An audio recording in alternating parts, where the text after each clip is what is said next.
সম্মানিত দিনী ভাই বোন, আপনাদের মনে রাখা ভালো হবে, যেসব পাপের কারণে দুনিয়াবী শাস্তি উল্লেখ রয়েছে তার একটি পাপ হচ্ছে মদ পান করা, নেশাদার দ্রব্য পান করা। পরকালে জাহান্নাম হতে পারে, জান্নাতও হতে পারে। এর চেয়ে বড় পাপ আছে দুনিয়াতে, কিন্তু দুনিয়াবী শাস্তি উল্লেখ নেই।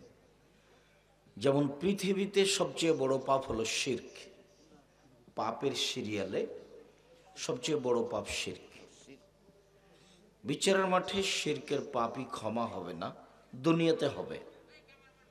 কেউ যদি কবর পূজা করে, মূর্তি পূজা করে, আপনার ওই অষ্টাধাতুর আংটি হাতে রাখে, রাবার হাতে রাখে, ব্যাচলাইট হাতে রাখে, এগুলো দিয়ে সুবিধা ভোগ করে, মাদুলি গলায় রাখে, কোমরে রাখে, বাহুতে রাখে, এগুলো শিরক।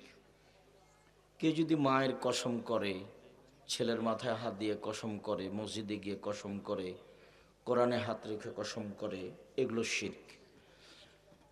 তো শিরক করার পরে যদি মানুষ আল্লাহর কাছে ক্ষমা চায় তাহলে ক্ষমা হবে, কিন্তু বিচারের মাঠে ক্ষমা হবে না। শিরক সবচেয়ে বড় পাপ, কিন্তু তার দুনিয়াবী কোনো শাস্তি উল্লেখ নেই। পিতামাতার অবাধ্য চলা পৃথিবীতে দ্বিতীয় মহাপাপ, এরপরেও এর কোনো শাস্তি উল্লেখ নেই। মিথ্যা সাক্ষী দেওয়া পৃথিবীর তৃতীয় মহাপাপ, এরপরেও তার কোনো শাস্তি উল্লেখ নেই। সুদ খাওয়া পৃথিবীর চতুর্থ মহাপাপ, এরপরেও তার কোনো শাস্তি উল্লেখ নেই। কিন্তু কেউ যদি বিবাহ করার আগেই জেনায় লিপ্ত হয় তাহলে তাকে 100 লাঠি পিটিয়ে এলাকা থেকে 1 বছরের জন্য তাড়িয়ে দিতে হবে। এটা দুনিয়াবী শাস্তি। পরকালে জাহান্নামও হতে পারে, জান্নাতও হতে পারে। বিবাহ করার পরে যদি কেউ জেনায় লিপ্ত হয় তাহলে তাকে ইট ঢেল পাথর দিয়ে মেরে মেরে মেরে ফেলতে হবে, তার বেঁচে থাকার কোনো সুযোগ নেই। এটা তার দুনিয়াবী শাস্তি। পরকালে তার জাহান্নামও হতে পারে, জান্নাতও হতে পারে। কেউ যদি মানুষের প্রতি অপবাদ লাগায় যে এ এই করেছে অথচ সে করেনি, তাহলে তাকে 80 লাঠি পিটাতে হবে। পরকালে তার জাহান্নামও হতে পারে, জান্নাতও হতে পারে। কেউ যদি নেশাদার দ্রব্য মদ খায় তাহলে তাকে 80 লাঠি পিটাতে হবে, যা উমর রাদিয়াল্লাহু তাআলা আনহু বলেন। রাসূল সাল্লাল্লাহু আলাইহি সাল্লাম তার জন্য 40 লাঠির কথা উল্লেখ করেছেন। তাকে 40 লাঠি পিটাতে হবে। তার নাম হলো নেশাদার দ্রব্য। যেসব পাপের ফলাফলে সরাসরি জাহান্নাম ঘোষণা হয়েছে তার একটি পাপ হচ্ছে নেশাদার দ্রব্য পান করা। আমরা ধারাবাহিকভাবে নেশাদার দ্রব্য পান করার পাপগুলি আপনাদের সামনে পেশ করব। প্রথমে একটু আয়াত বলি। আল্লাহ তাআলা বলেন, ইন্নামাল খামরু ওয়াল মাইসিরু ওয়াল আনসাবু ওয়াল আজলাম রিজসুম মিন আমালিশ শয়তান। নিশ্চয় নেশাদার দ্রব্য পান করা, জুয়া খেলায় অংশগ্রহণ করা, মূর্তির আস্তানায় যাওয়া, লটারি ক্রয় করা শয়তানের কাজ। এগুলো হারাম। ফাজতানিবুহু, তোমরা এগুলো থেকে বেঁচে থাকো। ওই যে লটারি যেগুলো গ্রামে বিক্রি হয় 20 টাকা 30 টাকা, যদি লেগে যায় 40 লক্ষ টাকা, এভাবে যে বিক্রি হয়, এটা কেউ যদি 20 টাকা দিয়ে 40 টাকা দিয়ে ক্রয় করে তাহলে স্বাভাবিকভাবে এ পাপ ক্ষমা হবে না। সালাত আদায় করে, সিয়াম পালন করে, হজ করে, এগুলো দিয়ে ক্ষমা হবে না। অনুতপ্ত হয়ে আল্লাহর দরবারে নীতিগতভাবে তওবা করতে হবে। যেমনভাবে মুসা আলাইহিস সালাম এক থাপ্পড় দিয়ে একটা লোককে মেরে ফেলে বললেন, রব্বি ইন্নী যালামতু নাফসি ফাগফিরলি, আমি স্বীকৃতি দিচ্ছি আমি অন্যায় করেছি। তোবার পাপে স্বীকৃতি থাকে। আমি স্বীকৃতি দিচ্ছি আমি অন্যায় করেছি, তুই আমাকে মাফ করো। আল্লাহ বললেন যে এই গম এ ফল খেতে হবে না আদম আলাইহিস সালামকে। তারপরে আদম আর হাওয়া শয়তানের চক্রান্তে পড়ে খেয়ে ফেললেন। তো আল্লাহ বললেন, না আমি তো এটা নিষেধ করেছি। তো দুইজনই স্বীকৃতি জানিয়ে বলছেন, রব্বানা যালামনা আনফুসানা ওয়া ইল্লাম তাগফির লানা ওয়া তারহামনা লানাকুনান্না মিনাল খাসিরিন। হে আমাদের প্রতিপালক, আমরা অপরাধী, এই যে স্বীকৃতি, হে আমাদের প্রতিপালক, আমরা অপরাধী, তুমি যদি দয়া না করো, তুমি যদি ক্ষমা না করো, তাহলে আমরা অপরাধীদের অন্তর্ভুক্ত হব। তওবা মানে পাপের স্বীকৃতি দেওয়া, যে হ্যাঁ আমি অন্যায় করেছি। অনেক সময় স্বীকৃতিতে ক্ষমাই চাওয়া নাই, কিন্তু অপরাধটা স্বীকার করা আছে। যেমন ইউনূস আলাইহিস সালাম মাছের পেটে বলছেন, লা ইলাহা ইল্লা আনতা সুবহানাকা ইন্নী কুনতু মিনাজ জালিমিন, লা ইলাহা ইল্লা আনতা, তুমি ছাড়া কোনো মাবুদ নেই, তুমি পবিত্র, আমি অপরাধীদের একজন। কোনো ক্ষমা চাওয়া নাই, ক্ষমাই চাওয়া নাই, স্বীকৃতি দেওয়া যে আমি অপরাধী। তাহলে তওবা করার নাম কি? স্বীকৃতি দেওয়া যে আমি অপরাধী, এইটা তার সামনে পেশ করার নাম হলো তওবা করা। তো কেউ যদি লটারি ক্রয় করে 10 টাকা 20 টাকা 40 টাকা দিয়ে, মনে করলো এটা কিছু না, কিন্তু এটা এত বড় পাপ যে এইভাবে নীতিগতভাবে মরা পর্যন্ত স্বীকৃতি দিতেই থাকতে হবে, না এলে পাপ ক্ষমা হবে না, তার নাম বড় পাপ। মদ খেলে, সুদ খেলে, ঘুষ দিলে মরা পর্যন্ত এর জন্য স্বীকৃতি দিতে হবে। আগে সুদের লেনদেন বন্ধ করতে হবে। সুদের লেনদেন কিস্তি হোক, ব্যাংকে হোক, যেটাই হোক, সুদ ছাড়া অন্তত আপনি বেঁচে থাকার চেষ্টা করেন, অন্তত আপনি বেঁচে থাকার চেষ্টা করেন, তাহলে আপনি স্বীকৃতি দিলে বাঁচতে পারবেন। সম্মানিত দিনী ভাই বোন, নেশাদার দ্রব্য পান করা মহাপাপ। উসমান রাদিয়াল্লাহু তাআলা আনহু বলেন, রাসূল সাল্লাল্লাহু আলাইহি সাল্লাম বললেন, ইজতানাবুল খামরা ফাইন্নাহা উমুল খাবায়েস। পৃথিবীর মানুষ, তোমরা নেশাদার দ্রব্য পান করা থেকে বেঁচে থাকো, এটা হলো পাপের মা। 1 2 মুআয ইবনে জাবাল রাদিয়াল্লাহু তাআলা আনহু বলেন, রাসূল সাল্লাল্লাহু আলাইহি ওয়াসাল্লাম বলেছেন, লা তাশরাবান্নাল খামরা ফাইন্নাহু মিফতাহুশ শারর। তোমরা নেশাদার দ্রব্য পান করো না, এটা হলো পাপের চাবি। চাবি দিয়ে তালা খোলা যায়, তাআলা রাসূল বলছেন এটা হলো পাপের চাবি। আবু দারদা রাদিয়াল্লাহু তাআলা আনহু বলেন, রাসূল সাল্লাল্লাহু আলাইহি ওয়াসাল্লাম বলেছেন, লা তাশরাবিল খামরা, তোমরা নেশাদার দ্রব্য পান করো না, ফাইন্নাহা রাসুল ফাওয়াহিশ, এটা হলো পাপের মাথা। এক হাদিসে বললেন মদ খাওয়া হলো পাপের মা, এক হাদিসে বললেন মদ খাওয়া হলো পাপের চাবি, এক হাদিসে বললেন মদ খাওয়া হলো পাপের মাথা, পাপের চাবি, পাপের মা। তো এটা দিয়ে আমি আর আপনি কি বুঝলাম? তিনটে আল্লাহ রাসূলের মুখের ভাষা। একবার বললেন পাপের মা, একবার বললেন পাপের চাবি, একবার বললেন পাপের মাথা। তার মানে পাপের মাথা মানে এটা পাপ মূল। এই পাপ যদি এখন মানুষ করে ফেলে, যদি তার মস্তিষ্ক বিকৃত হয়ে যায়, তখন জেনা মায়ের সাথে করতে পারে, বোনের সাথে করতে পারে, তার আর বিবেক কাজ করবে না। এই জন্য এটা হলো পাপের মাথা। পাপের চাবি কেন? যখনই আপনি চাবি দিয়ে তালাটা খুলে দিবেন, এখন আপনি ঘরে ঢুকতে পারবেন, এখন আপনি ঘরে কি আছে সব কিছু দেখতে পাবেন। এই পাপ যখন আপনি করে ফেলবেন, তখন আপনার দ্বারা সব পাপ করা সম্ভব। এই জন্য আল্লাহ রাসূল বললেন এটা পাপের চাবি, এটা পাপের মা, মানে এটা হলো মূল। ছেলে মেয়ে কোথায় আশ্রয় নেই? মায়ের কাছে। তো মানুষ যখন নেশাদার দ্রব্য পাপ করবে, মদ খেয়ে ফেলবে, তখন সব পাপ এর কাছে আশ্রয় পাবে। যে কোনো পাপ, মাকে গালি দাও, বোনকে গালি দাও, বাপকে গালি দাও, তার স্বাভাবিক ব্যাপার, কেননা তার মস্তিষ্ক কাজ করে না। আজকের আলোচনার প্রারম্ভে আমরা আপনাদেরকে সংক্ষিপ্তভাবে জানালাম যে নেশাদার দ্রব্য পান করা হলো মূলত পাপের মা।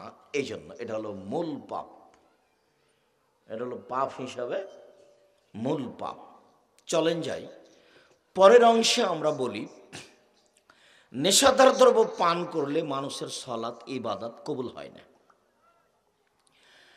আবু হুরায়রা রাদিয়াল্লাহু তাআলা আনহু বলেন, রাসূল সাল্লাল্লাহু আলাইহি ওয়াসাল্লাম বলেছেন, মান সারাবাল খামরা আলাম ইয়াতুব লাম তুকবাল লাহু সালাতুন আরবাইনা লাইলা। কেউ যদি নেশাদার দ্রব্য পান করে তাহলে তার 40 দিন সালাত কবুল হবে না। মানে 40 দিন সালাত কবুল হবে না, এরকম পাপ দুনিয়াতে নেই। জেনা মহাপাপ, কিন্তু এরকম নয়। মদ সুদ খাওয়া মহাপাপ, কিন্তু এরকম নয়। সুদের পাপের ভাষা ভিন্ন। সুদের পাপের ভাষা আবার খুব কড়া, খুব শক্ত। সুদের পাপের ভাষাগুলো একটু শুনতে খুব ভারী লাগে। রাসূল সাল্লাল্লাহু আলাইহি ওয়াসাল্লাম বলছেন, আর রিবা সাবুনা জুজান আইসারুন কারাজুল উম্মাহু। সুদের পাপের 17টা ভাগ রয়েছে। ছোট ভাগ হলো মার সাথে জেনা করলে যেমন পাপ হয়, এই সুদের পাপগুলো আবার ফের জেনার সাথে জড়িত, মানে কথাগুলি। তার এইটা সবচেয়ে ভারী, যে মায়ের সাথে জেনা করলে যেমন পাপ।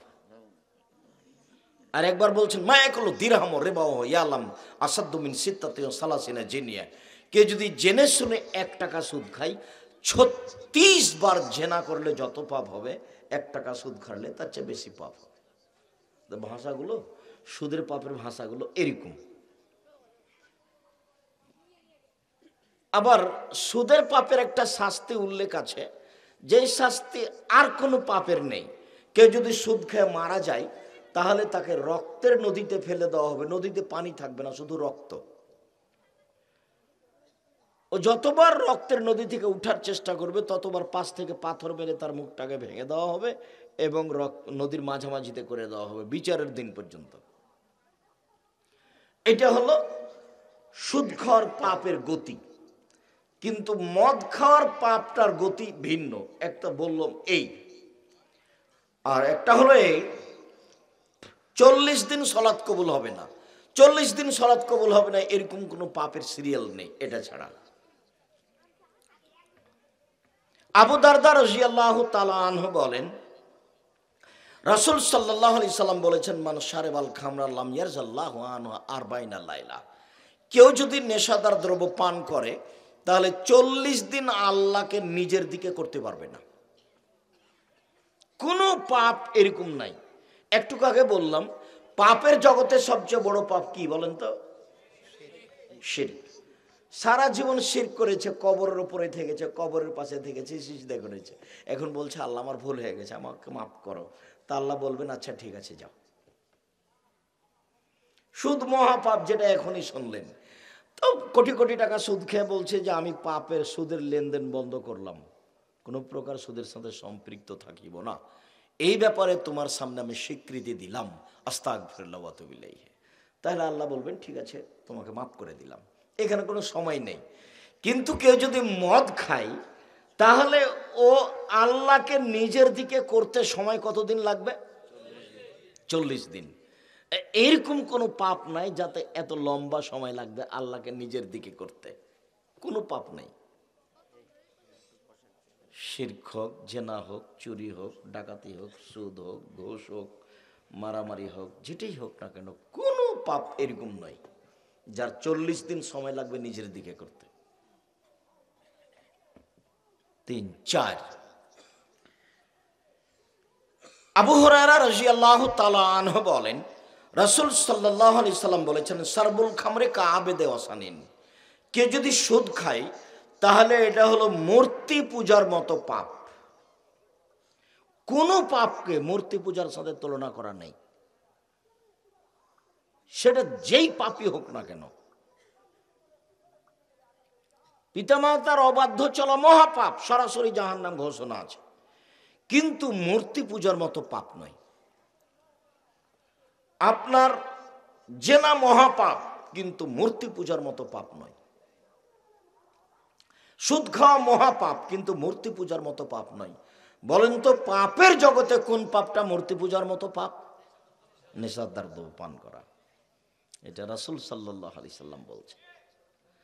কথাগুলো আল্লাহ রাসূলের এইভাবে মূল্যায়ন করতে হবে। আপনি যদি মনে করেন যে যে কেসা কাহিনীর বক্তব্য চলছে, কি যে বলছে ও নিজেও জানে না, তো এরকম যদি মনে করেন তাহলে জীবনের সফলতা আনা যাবে না। আমি আমি আব্দুর রাজ্জাক বিন ইউসুফ, কথা আমার নয়, কথা হলো মুহাম্মদ সাল্লাল্লাহু আলাইহি সাল্লামের। আপনাকে এইভাবে ভাবতে হবে। যার কারণে আমি আমার জীবনে কোনোদিন আমি বক্তব্য দিচ্ছি আর প্রতিষ্ঠানের কোনো লোক, আশেপাশের কোনো লোক কোনো কাজে ব্যস্ত থাকবে, এটা আমি গ্রহণ করিনি, করতেও পারি না। আমি যখন কথা বলবো তখন আশেপাশে যারা আছে, অফিস আদালতে যারা আছে, সবকে কাজ বন্ধ করে বসে থাকতে হবে। নইলে আমার মনে হয় যে ও রাসূল সাল্লাল্লাহু আলাইহি সাল্লামকে অপমান করলো, মূল্যায়ন করলো না। আমার খুব দৃঢ়তা ব্যাপারে যে আমি মুখ দিয়ে যেটা বের করি সেটা হয় আল্লাহর কথা হবে না রাসূলের কথা হবে। আমি আমার জীবনে কোনোদিনও অপ্রয়োজনীয় কথা বলি না। আর যখনই আপনি বক্তব্য কণ্ঠস্বরে দিবেন তখন অতিরিক্ত কথা না বললে কণ্ঠ টিকবে না। বলতে হবে গ্রামে গঞ্জে, হাটে বাজারে, রাস্তায় ঘাটে, এভাবে বলতে হবে। তার মানে কথার মধ্যে আরো অপ্রয়োজনীয় কথা না ঢোকালে কণ্ঠস্বর টিকবে না। ওকে টিকাতে গেলে, কথা কি আমার বুঝতে পারছেন?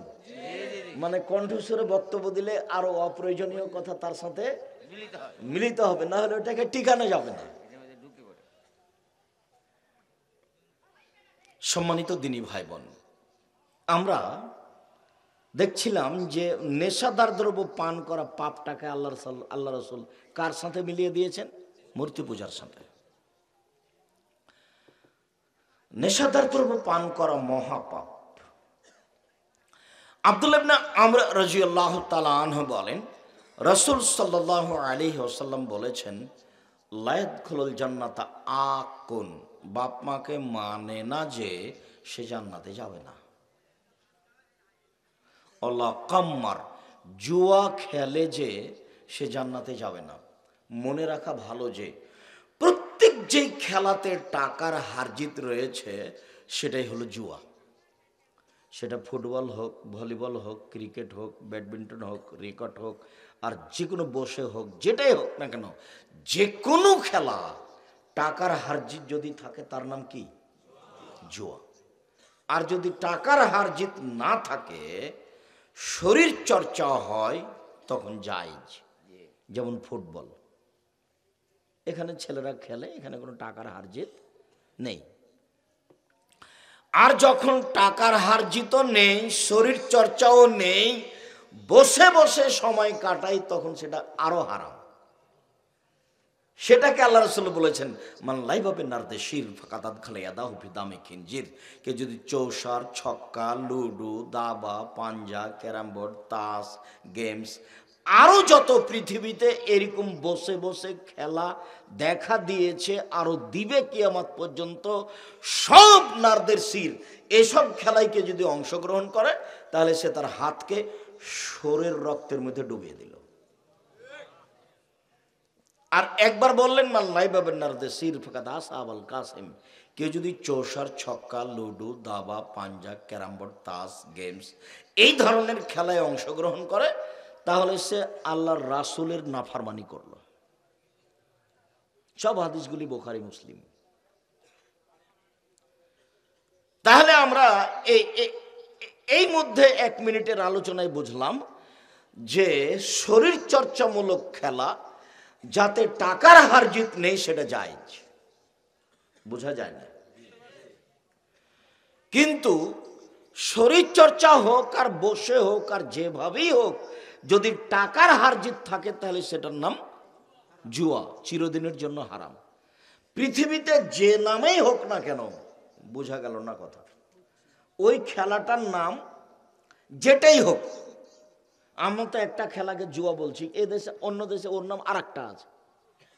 তো পৃথিবীতে যেই খেলাতে টাকার হারজিত রয়েছে সেই খেলার নাম জুয়া, সেই খেলার নাম মাইসির। আল্লাহ ওটা কোরআন মাজিদে উল্লেখ করেছে, জুয়া। এবারে একটা থাকলো যে শরীর চর্চা নেই, টাকার হারজিত নেই, এমনি বসে বসে সময় কাটাই। মানে ইসলাম ধর্ম কোনো মানুষকে বসে বসে সময় কাটাতে দিবে না। যে অচল সেই ছেলের উপার্জন খাবে, আর যে বাপ চলতে পারে সে ছেলের উপার্জন খাবে না, তাকে নিজে উপার্জন করে খেতে হবে। বাংলাদেশ ব্যতীত অন্য কোনো দেশে গেলে বুঝতে পারবেন যে কেউ বসে খায় না, সবাই কাজ করে খায়। নিজের টয়লেট নিজে পরিষ্কার করে, যা আমি লন্ডন শহরে দেখলাম। নিজের কাজ নিজে করে, নিজের কাজ আর একজনকে করতে বলে না। এটা জন্মসূত্রে মনে করে যে নিজের কাজকে নিজে করতে হবে। আমাদের দেশে আছে বান কত কি, তার কোনো হিসাব নিকাশ নাই। সম্মানিত দিনী ভাই বোন, আমরা কি বলছিলাম? 4 শ্রেণীর মানুষ জান্নাতে যাবে না। 1, বাপ মাকে মানে না যে। 2, জুয়া খেলে যে। 3, মান্নান খোটা দেয় যে। খোটা দেওয়া বুঝেন কি?